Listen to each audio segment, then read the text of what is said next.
मित्रांनो, अशा अनेक कथा असतात ज्या कधीच संपत नाही. त्या फक्त कथा म्हणूनच राहत नाहीत आणि हळूहळू त्या इतिहासाचा भाग बनतात. अशीच एक कथा आहे आपल्या महाराष्ट्राच्या कोकण भागातील. सुमारे 1999च्या आसपासची ही गोष्ट आहे. सुनीलच्या आईबाबांचा एक मोठा वाडा होता, जो की कोकणातील अलिबाग या परिसरात होता.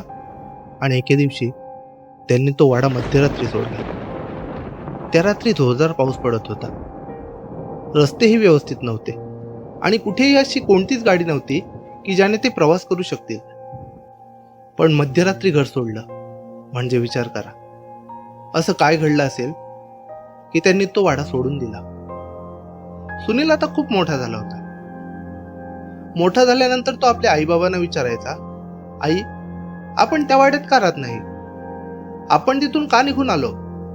तेव्हा त्याची आई म्हणायची, बाळा, आपण तिथे जाऊ शकत नाही, तिथे कोणीही जाऊ शकत नाही. इतकी वर्ष आपण त्या वाड्यापासून दूर राहिलो, त्याला काहीतरी कारण आहे. आपण त्या रात्री मध्यरात्री तिथून बाहेर पडलो होतो, कारण त्यावेळी आपल्या घरी एक माणूस आला होता आणि तो आल्यानंतर त्याने असा दावा केला की हा वाडा त्याचा आहे. आणि तो माणूस नव्हता, तो एखाद्या सैतानासारखा होता. आम्ही त्याला नकार देऊ शकलो नाही आणि त्याच्या भीतीमुळे आम्ही तो वाडा कायमचा सोडून दिला. सगळं काही तिथे सोडून आम्हाला शहरात यावं लागलं आणि त्या दिवसापासून आम्ही कधीच त्या घराकडे वळून पाहिलं नाही. तर मित्रांनो, व्हिडिओ सुरू करण्यापूर्वी अशाच आणखी हॉरर, मिस्टेरियस, हिस्टॉरिकल व्हिडिओ पाहण्यासाठी या चॅनलला नक्की सबस्क्राईब करा. व्हिडिओला लाईक करा, कारण तुमच्या एका लाईकमुळे मला नवीन व्हिडिओ बनवण्यासाठी मोटिवेशन मिळतं. तर चला आता कथा सुरू करूयात. या कथेची खरी सुरुवात येथून होते. जरी या कथेची सुरुवात साधारणतः 1999च्या आसपास झाली असली तरी मित्रांनो, एक गोष्ट लक्षात घ्या. ही जी पुढे घटना घडणार आहे ती थेट 2026 मध्ये सुनील सोबत घडलेली घटना आहे. 2026 मध्ये सुनील आता चांगलाच मोठा झाला होता. त्याचं लग्नही झालं होतं.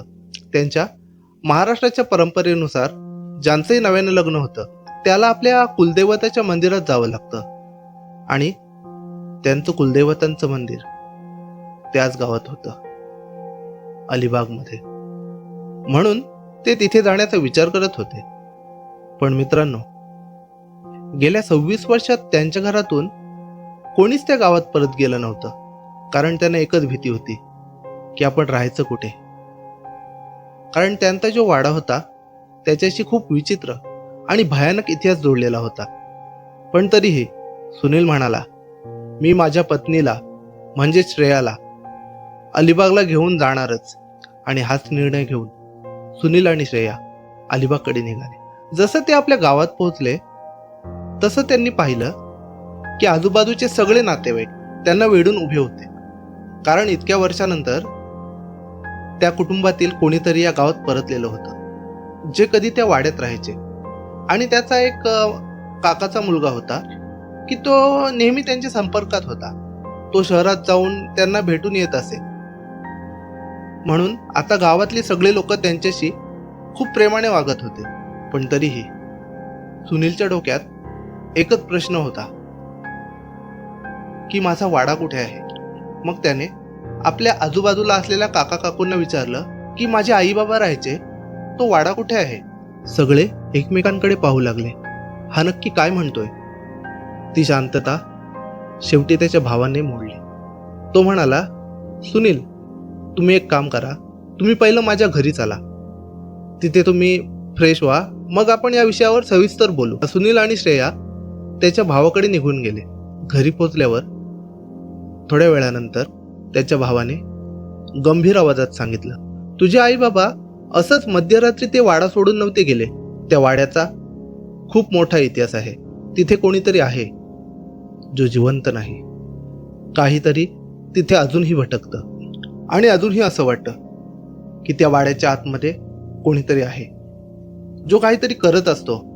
कदाचित तो बाहेर डोकावून आपल्याकडेच पाहत असतो आणि कधी कधी तो आपल्याकडे बघून हसतही असतो.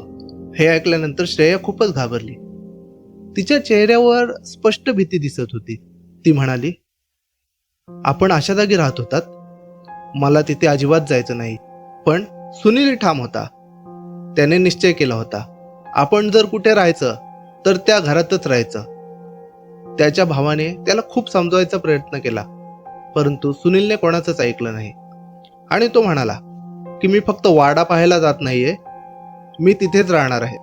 हे ऐकून सगळेच थक्क झाले, पण कोणीच काही बोलू शकलं नाही. मग सुनील आपल्या हट्टाने श्रेयाला घेऊन त्या वाड्याकडे निघाला.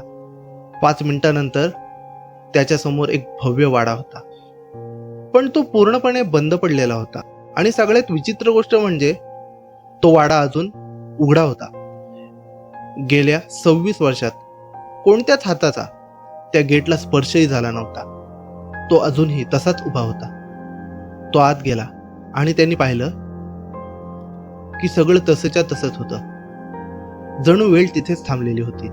स्वयंपाकघरात भांडी तशीच्या तशी ठेवलेली होती. कपडे इकडे तिकडे विखुरलेले होते, जसं एखाद्या सामान्य घरात असतं. याचा अर्थ त्याच्या आईबाबांनी ज्या अवस्थेत होते त्याच अवस्थेत घर सोडून दिलं होतं. घाईघाईने हा वाडा सोडून पळ काढला होता.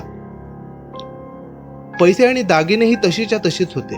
त्यानंतर सुनीलने श्रेयाला सांगितलं, श्रेया, एक काम कर, तू थोडी साफसफाई करू शकत असलीस तर कर. मी बाजारातून आपल्याला थोडं काहीतरी खायला मिळतंय का बघून येतो. आणि सुनील बाजाराकडे निघून गेला. श्रेया आता घर साफ करण्यामध्ये गुंतली होती. तिच्या डोक्यात त्या भयानक गोष्टींचा आता विचारही नव्हता. जणू ती सगळं काही विसरली होती. ती किचनमध्ये काम करत होती.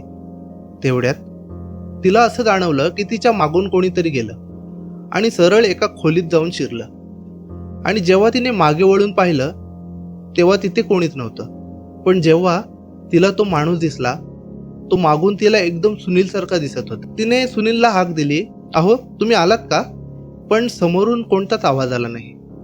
तिने 2-3 वेळा हाक मारली, पण समोरून कोणताच आवाज न आल्याने ती त्या खोलीत आत गेली. आणि तिने जे पाहिलं ते पाहून तिच्या पायाखालची जमीनच सरकली. त्या खोलीतील पंख्यावर एक माणूस लटकलेला होता आणि तो डोळे उघडून म्हणत होता, हा वाडा तुझा नाहीये, हा वाडा माझा आहे. हे सगळं पाहताच श्रेया जोराने किंचाळली आणि घाबरून बाहेर पळू लागली. पण त्याच क्षणी घराचा मुख्य दरवाजा आपोआप बंद झाला. ती दरवाजा उघडण्याचा प्रयत्न करत होती, पण तो काही केला उघडत नव्हता. आता तिला असं वाटायला लागलं की जो फास त्या माणसाच्या गळ्यात होता, तोच फास आता तिच्या गळ्याभोवती आवळला जात आहे. तिचा दम गुदमरायला लागला. भीतीने तिचं संपूर्ण शरीर थरथरायला लागलं. आणि तिकडून सुनील हळूहळू आपल्या वाड्याकडे पोहोचतच होता. तेवढ्यात सुनीलला आपल्या वाड्याच्या आतून जोरजोरात किंचाळायचे आवाज येऊ लागले. तो घाबरला आणि हातातलं सर्व सामान तिथेच टाकून तो वाड्याकडे पळू लागला. पण दरवाजा काही केल्या उघडत नव्हता. मग त्याने खिडकीतून डोकावून आत पाहिलं. त्याची पत्नी श्रेया जमिनीवर बेशुद्ध पडलेली होती आणि तिच्याजवळ एक माणूस चालत येत होता, जो अगदी सैतानासारखा दिसत होता. तो माणूस जवळपास 6 ते 7 फूट उंच होता. सुनील आता घाबरून गेला होता. तो जोरजोराने दरवाजा उघडण्याचा प्रयत्न करू लागला. तो स्वतःही ओरडू लागला आणि शेवटी त्याने जोरात लाथ मारून दरवाजा उघडला. तो आत धावत गेला.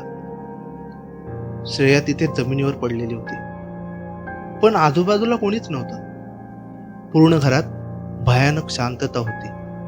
सुनीलने लगेच श्रेयाच्या चेहऱ्यावर पाणी शिंपडलं आणि थोड्या वेळाने श्रेयाला शुद्ध आली.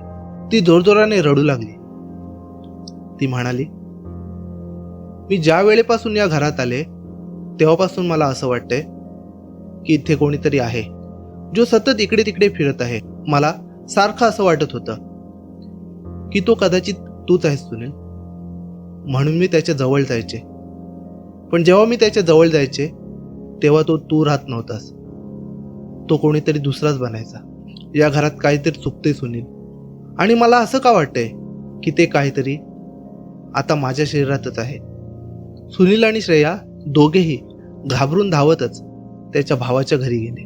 ते दोघेही घाबरलेल्या आवाजात काय घडलं ते सांगू लागले.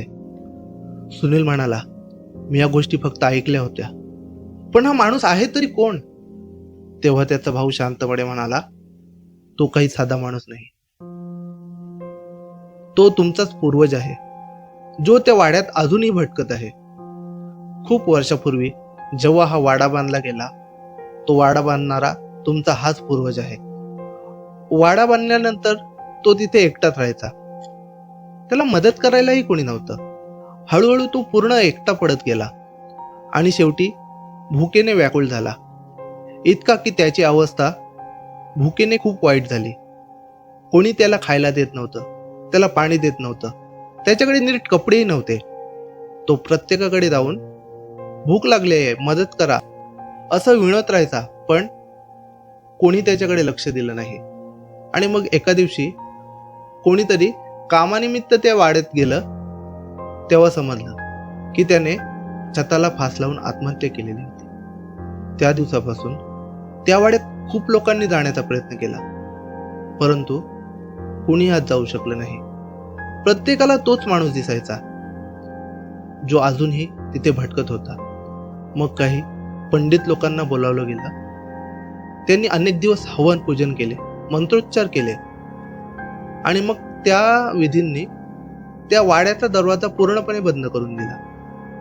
काही वर्ष अशीच गेली आणि मग तुमच्या कुटुंबातील जमीन जुमल्याचं वाटप झालं आणि त्या वाटपात हा वाडा तुझ्या वडिलांना मिळाला. हा वाडा मिळाल्यानंतर तुझे आई वडील इथे राहायला आले, पण त्यांच्यासोबतही अगदी हाच प्रकार झाला. त्या पूर्वजांनी त्यांनाही खूप त्रास दिला आणि आज जे काही तुझ्यासोबत घडलं तेच सगळं त्यांच्यासोबतही घडलं. ते सगळं त्यांच्यासोबतही घडलं होतं. हे सगळं ऐकल्यानंतर सुनील खूप घाबरला होता, पण त्याच वेळी त्याला त्या पूर्वजांबद्दल वाईटही वाटलं. मग संध्याकाळी तो श्रेयाला पुन्हा त्या वाड्याजवळ घेऊन गेला. आत गेला आणि एक एक करून सगळ्या दरवाजांना त्याने कुलूप लावलं. घराचे मुख्य दरवाजेही बंद केले आणि शेवटी त्या वाड्याच्या गेटलाही कुलूप लावलं आणि म्हणाला, माझ्या पूर्ण कुटुंबातून आता इथे कोणीच परत येणार नाही. वाटपात हा वाडा जरी माझ्या वडिलांना मिळाला असला तरी यावर संपूर्ण अधिकार तुझाच राहील. हा वाडा तुझाच आहे आणि तुझाच राहील. असं म्हणत सुनीलने आपल्या पूर्वजांचं नाव घेतलं आणि तो वाडा कायमचा सोडून तो तिथून निघून गेला. त्या दिवसानंतर अलिबागचा तो भाग, आजूबाजूला सगळी घरं भरलेली आहेत, पण तो वाडा अजूनही रिकामा आहे. आजही पूर्णपणे ओसाड आहे. कोणीही त्याच्या जवळ सुद्धा जाण्याची हिंमत करत नाही, कारण जरी तो वाडा आता त्या आत्म्याचाच झाला असला तरी आतून आजही हसण्याचे आणि रडण्याचे आवाज येत असतात. ऐकण्यात आलं आहे की तो पूर्वज मारायच्या आधी वेडा झाला होता आणि त्यानंतर त्याची आत्मा अजूनही तिथेच अशाच विचित्र हालचाली करत भटकते. आणि व्हिडिओ संपवण्याआधी एक गोष्ट नक्की सांगू इच्छितो. महाराष्ट्राचा कोकण भाग आहे तो खरंच खूप सुंदर आहे आणि खरं सांगायचं तर मीही तिथलाच आहे. आणि बाय द वे, मी खरंच सांगेल, कोकण हा मी पाहिलेल्या सर्वात सुंदर ठिकाणांपैकी एक आहे. तुम्ही नक्की कोकणात एकदा फिरायला जा आणि फक्त एक दोन भूतांच्या गोष्टींमुळे कुठल्याही ठिकाणाचं नाव खराब होत नाही हे समजून घ्या. तर मित्रांनो, ही गोष्ट इथेच संपते, परंतु आपण पुन्हा भेटूया एका नव्या कथेत. तोपर्यंत धन्यवाद.